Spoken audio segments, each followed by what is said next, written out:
మా సూజీ కటోరీ కేక్ చేస్తున్నాం కదా, దానికి కావాల్సిన పదార్థాలను మిక్సీ నిండా చూద్దాము.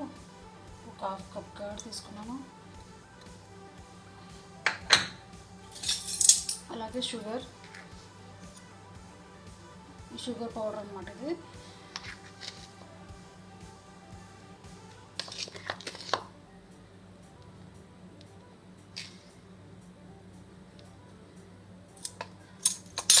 అలాగే ఆయిల్. ఇది మనం ఎగ్లెస్ చేస్తున్నాం కదా, అందుకని చెప్పి కర్డ్ ఆయిల్ మిక్స్ చేయాల్సి వస్తుంది.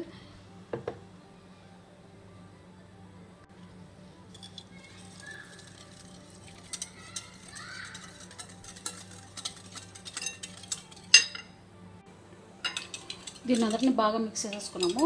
తర్వాత మన మెయిన్ ఇంగ్రీడియంట్ ఏంటంటే సూజీ అనమాట. ఇది ఉప్మా రవ్వ, దీన్ని కూడా వేసి మిక్స్ చేసేసుకున్నాము.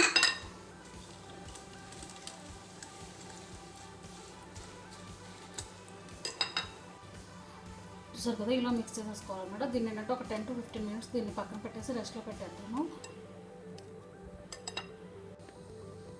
ఇప్పుడు ఇది బాగా అయిపోయిందనమాట, మంచిగా నానిపోయింది రవ్వ కూడాను. మనం ఏం చేయాలి, ఒక జల్లెడ తీసేసుకొని దాంట్లో 2 స్పూన్స్ మైదా వేసేసుకొని, మైదా వీట్ ఫ్లోర్ ఏదైనా. తర్వాత దీంట్లో బేకింగ్ పౌడర్, బేకింగ్ సోడా అనమాట.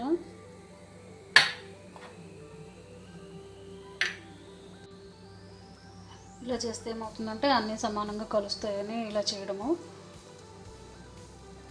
ఏదైనా ఎక్స్ట్రా డస్ట్ గిస్ట్ ఏదైనా ఉంటే కూడా పోతుంది అనమాట. ఆ తర్వాత ఇలా మిక్స్ చేసేసుకోవాలి.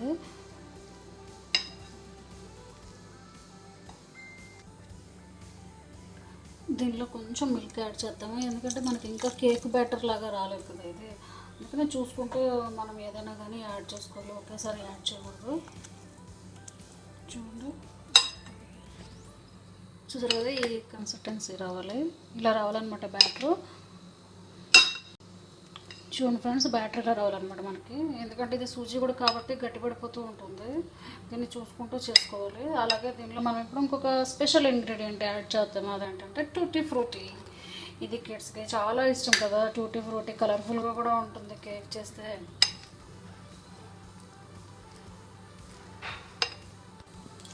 అలాగే దీంట్లో కొంచెం అంటే కొంచెం వెనీలా ఎసెన్స్ ఇది వేస్తే మంచి ఫ్లేవర్ వస్తుంది కదా.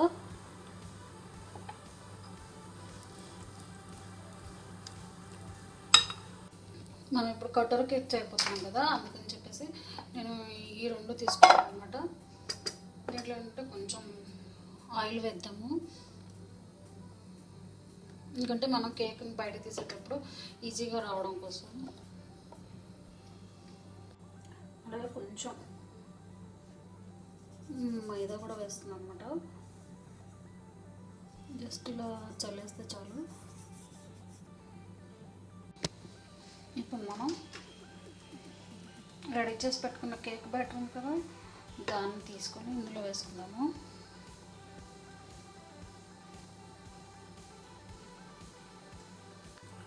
ఇప్పుడు ఈ కటోరీలో బ్యాటర్ వేసుకున్నాం.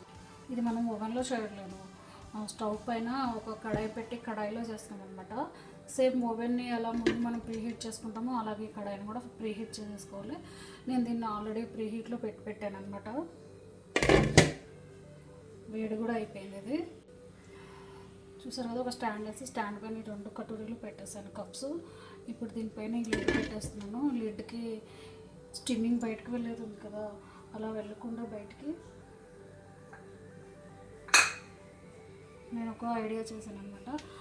ఇంకొక బ్యాటర్ని మనం చపాతీ పిండిలా చేసేసుకుని దీనిపైన ఇలా స్టిక్ చేసేస్తే స్టీమ్ బయటకు వెళ్ళిపోతూ మనకి కేక్ కూడా నీట్గా తయారైపోతుంది అప్పుడు. ఐడియా బాగుంది కదా, మీకు నచ్చినట్టు మీరు కూడా ఇలానే చేయండి. ఆల్రెడీ కడాయిని ప్రీహీట్ చేసేసి 180 degreesలో తీసుకొచ్చేసి నేను ఆల్రెడీ ఈ కడాయిని ప్రీహీట్ చేశాను, సేమ్ ఓవెన్ లాగానే. మనం ఆల్రెడీ కటోరీలో మనం బ్యాటర్ రెడీ చేసి పెట్టుకున్నాం కదా, దాని లోపల ఒక ప్లేట్ వేసేసి అది కూడా ప్రీహీట్ చేసేసాను.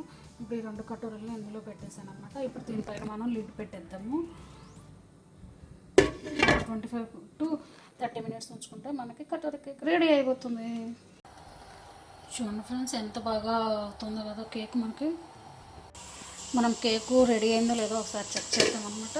టూత్పిక్ ఉంటే టూత్పిక్తో చెక్ చేసుకోవచ్చు, లేదు అంటే ఇలా నైఫ్ పెట్టేస్తే అంటుకుంది కదా. సో ఇంకా రెడీ అవ్వలేదు, ఇంకొంతసేపు ఉంచుకుందాం, 5 to 10 minutes. చూసారు కదా ఫ్రెండ్స్, మన కటోరీ కేక్ రెడీ అయిపోయింది. దీని ఏంటంటే నేను కూలింగ్ ప్యాడ్ పైన పెట్టాను అనమాట. ఇది అలా కటోరీలో ఉంటేనే మొత్తం స్టీమ్ వచ్చేస్తుంది లోపల నుంచి వేడి పైన. ఇప్పుడు చల్లగా అయిపోయింది. దీన్ని మనం పీసెస్లో కట్ చేసుకున్నాం, ఎందుకంటే పిల్లలకి ఇలా ఇచ్చేస్తే ఇంత పెద్దగా వాళ్ళు తినరు, వేస్ట్ చేస్తారు కదా. పీసెస్గా ఇస్తే కలర్ఫుల్గా ఉంటుంది, టూటీ ఫ్రూటీ వల్ల తింటారు. చూసారు కదా ఫ్రెండ్స్, మన సూజీ కటోరీ కేక్ రెడీ అయిపోయింది. దీన్ని నేను సర్వింగ్ ప్లేట్లో తీసేసుకొని సర్వ్ చేసుకున్నాను. మీకు నా వీడియో నచ్చినట్లయితే లైక్ చేయండి, షేర్ చేయండి, కామెంట్ చేయండి.